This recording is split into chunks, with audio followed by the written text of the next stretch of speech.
channel ALP Talks. This is your Lakshmipati. Today I came up with one topic that is related to importance of impedance, mainly in transformers and other industry. Why I chosen this topic is so many people commented me.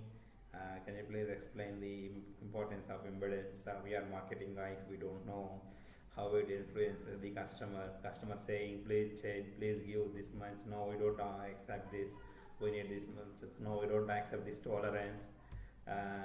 So we actually don't know what is the importance in background, something like that. Some of the people commented me, so I'm just making videos for those. Yeah, you just watch this video so that you can get some better understanding.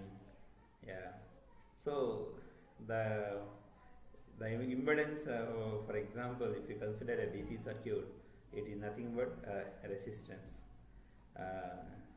Whenever we applied a voltage and whenever current is passing through a circuit, generally the circuit structure will have some opposition to the current. The amount of opposition offered to the current, generally we will mention it as a resistance. Generally we will know Royal by A, something like that. So that is what resistance. But whenever we have AC circuits, so there are some other parameters, inductance, capacitance, some things will come into picture. So we might studied in our school days RLC circuit, RC circuit, RL circuit, something like that. That purely depends on the application and the electrical equipment we are considering. So in transformers, mostly we can consider RL only, resistance and inductance. Generally capacitance we can ignore for time being. Yes, it has impact, for time being we can ignore it. So we have R and L now. So what happens in transformer? So it's mainly like inductance and mutual inductance, like that. So let's treat like inductance. So what is the purpose of inductance? Whenever a current passes through this inductor, it will oppose the changes in the current. I mean di by dt. The variations in the current, it will going to limit it. Suddenly it is not going to allow the variations. That is due to its property of magnetic flux. Magnetic flux are not like very instantaneous. They won't change abruptly like impulse. Within a fraction of seconds, milliseconds, microseconds, it is not able to change it due to the inherent property of inertial system. So it will maintain, it will hold that magnetic flux a little bit. The energy is still there. So what happens? It won't allow the sudden changes in current. So that's why we can say V equal to LdI by dt. So V proportional to voltage induced across the inductor is proportional to rate of change of current through it. If more current is flowing through the inductor, means it will induce more EMF just to oppose the changes in current. Yeah, so this is what inductance. So V equal to J omega L, we will say some basic equations. So frequency related one. So that will give inductance value to us. That is one aspect. Other thing is in ideal transformer, what we will say, resistance is 0, inductance, reactance is 0, something like that we can say. It means both primary and secondary windings are just mingle with each other. They are just, we can say, they may be two, but basically, finally, we can think like one.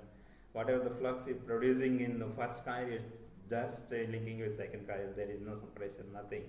So ideally, it is like that. That's my ideal resistance and inductance, reactance is 0. But practically, it's not like that. It's not possible also. How much cross section we provide, how much we will design with very superconductors, but still it's not possible. Resistance, we may approach 0, but with 0 is not possible.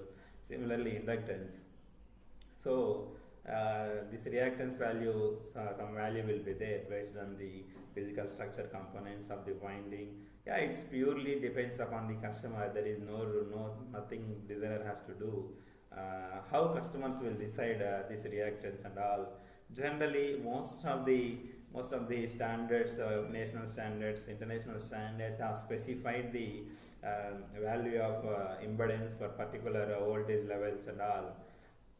In some countries, they specified with respect to kVA values of the transformer. Say if it is for 1000 kVA transformer, it can be 5%, 1600 kVA 6.25%, 2000, 2500 6.25%, something like that. Some values are there. In Indian standard, CBIP also specifies some different values based on ratings. If you go to IEEE standards, there they have a little bit different culture based on impulse values and all. They will specify the impedance. Yeah, for this impulse, this is the impedance. This impulse, this is the impedance. Something like that. Yeah, they have voltage related. Yeah, of course, it is voltage related, but we have two different practices. So like that, we have how, for example, say we have 433 volts transformer on LV side. We have 5% impedance. 5% impedance. Then so what happens if we are getting 7% measured value? Impedance is nothing but we can say drop in the voltage. Say if it is a unity power factor, some 2% or 1%, 1.5% something, based on resistance value, some voltage may drop. But during 0.8 power factor, 0.85 power factor, something like that, we may be getting the voltage regulation. I think most electrical engineers may be aware of that, because they are calculating it with respect to no load 433 to that may be some 415 or 410, something like that. So voltage regulation matters a lot. That purely depends upon the impedance of the transformer. So how much voltage we are going to get during particular power factor, particular load at secondary of the loading place of the transformer, that purely depends upon the impedance. It can vary, say some 10 to 15 volts, something like that, based on the impedance designed value or measured value.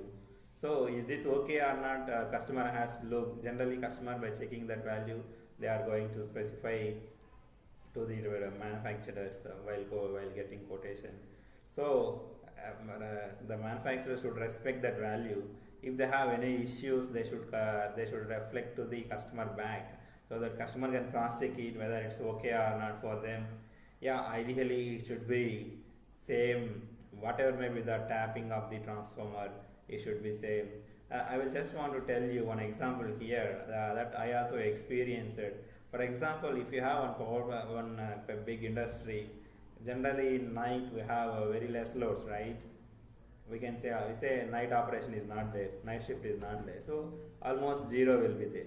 Sometimes some oven load, some resistive loads may be there. So what happens whenever you have very less load on the nights? So general tendency is voltage generally keep on increases. Beyond 433, it may go to 440, 450 like that, right? So what happens? More voltage is there on the system. So what happens? All the resistances and all, resistive loads and all, they will get damaged due to over voltage. Yeah, sometimes what happens if very high voltage during afternoon very high load is there, then what happens? If load is high, means voltage will drop down. In that case, it may be 410 or 420 volts like that. So this is morely related to the taps of the transformer. So along with the impedance, the tapping range also should be able to cover both worst cases in these factory conditions. During light load, impedance voltage will be high due to say Ferranti effect or whatever it may be, or light load, some extra floating voltage will be there to absorb that extra floating voltage, so that there won't be any change in transformer LV voltage. We should have higher taps so that volt potential is still same. Similarly, during high load, voltage is low, at the time we will operate at lower load, lower tap, so that volt potential is still same, so that we will get rated voltage secondary. Yeah, all OLDCs and all will take care of it, but along with that, we should whoever the transformer designer or some supplier or manufacturer or the customer, whoever maybe, they should just check this value. Taps impedance should be same at all the taps, so it gives good understanding to you. Yeah, for example, if you have 433 volts transformer and load are very far away, say some 1 kilometer for example. What happens, through the entire line there will be some voltage drop along with the transformer drop a transformer itself, voltage drop. So what happens at the line end, you may be getting 410 volts or 405 or 400 volts like that. So there is some range for the every electrical equipment whenever they are operating, say generally say plus or minus 5%, something like that. Say if it is single phase load, say in 250 volts or some 220 to 260 volts, something like that, there will be one range will be there, so that all the equipments will function properly. So what happens if the voltage is coming beyond that limits, there will be voltage flickering will be there. Due to less voltage, it may draw more current. Some other aspects will be there. So burnout of cables and all it will may happen. So it's not desired one. So what happens if you have more length of cable, then people will take care of that, and they will consider 433 volts, something like that, by taking regulation and all. So what happens? You considered 433 volt transformer. You thought that it is around 1 kilometer after that load is there, but somehow your loads are immediate only. Just on transformer itself, you are connecting the loads, just maybe 2 to 3 meters distance.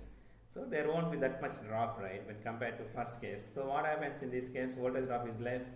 So we may get almost similar voltage, except that regulation voltage. So we may get, instead of 433, you may get 420 or something like that. So in this case, we have more voltage available, but there may be some, say, more electrical equipment sensitive to voltages, or electronic equipment also sensitive to voltages. So what happens? Customer will ask for 415 volts in that case, because they don't have any bigger lines to which necessitates regulation and all. So instead of 433, they will simply go for 415 volts. So now with the 415 volts, yeah, you will get better impedance. Better voltage regulation. Yeah, I hope whoever the sales guys are there, it may be some good input to you about the impedance. It may be more technical, but yes, this general awareness I will give something to you. Apart from that, the one more main use of the impedance is short circuit current. So when I told what is the purpose of inductor, the inductor will oppose the sudden changes in the current. So that's what short circuit current capability is decided. Generally, for directly they won't, like in our homes, we are simply turning on switch for getting electricity. But in transformers and all, it's not like a switch. It's a circuit breaker or something. They will use, because sometimes air brake switch when amps are less. Sometimes circuit breakers, vacuum circuit breakers, 33 kV, based on the voltage levels. Different technologies are available for circuit breaker. They will use those circuit breakers for turning on to the device. So what happens if we have more current, more short circuit probability in the network? Then what happens? We should have more capacity for all these protecting devices, circuit breaker and all. So generally some 25 kiloamp, 45 kiloamp, 40 kiloamp, 50 kiloamp, 70 kiloamp, something like that, kiloamps per second, 1 second or 2 seconds, something like that. It is the designation will be there for each equipment, protective equipment. So what happens if we are getting more short circuit current? Then it means we have to go for higher current, right? Higher capacity circuit breakers. So in market also we don't have many circuit breakers. We have some limitation will be there, so that based on their availability of circuit breaker, their usage and all, so what they will somewhat mainly in power plants, some private parties where the load is not that much like what we are using in local grid. It is, in our regular ALP, our electricity boards, it's not like that. So their load is almost related to, say, some college is there. Their loading is related to only that college. Some power plant is there. Their loading or their calculations, everything will be related to that particular power plant. Whenever the system is very small, so there is probability of lesser impedance on this system. So the short circuit currents are generally very high in those cases. So just to limit short circuit currents, so what customer will ask? They will ask for higher impedance in some cases, certain cases. mainly power plant cases are where safety is main important. The equipment with stunt capability is very important. So just to limit these things, they will ask for higher impedance jobs. Yeah, these are some different aspects, guys. I hope you enjoyed this content. If you have any doubts, please comment in comment section. I am ready to help you. Thank you. Bye bye. Take care.